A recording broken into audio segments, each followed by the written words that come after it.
never want to see these buildings again, and I don't want anyone who lived through this tragedy, especially the survivors, ever have to see anything that reminds them of what happened on this property.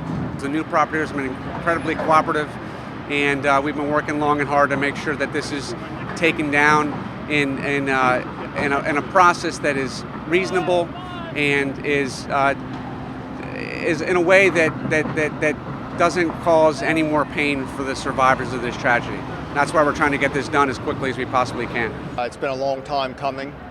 We've been just waiting, and finally the day has come.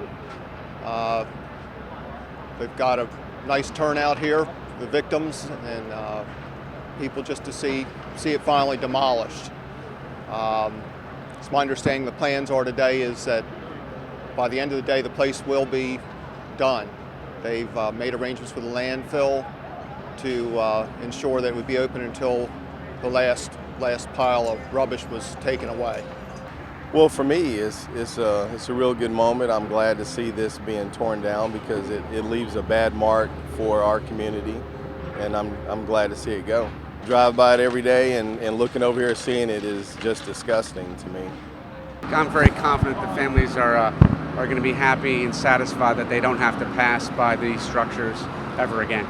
But what we've been focused on, as I said before, is two things: making sure that Earl Bradley doesn't walk out of prison alive. We accomplished that in late August of this year. And the second is to do everything we possibly can for the families and survivors, and that's what they are of this tragedy.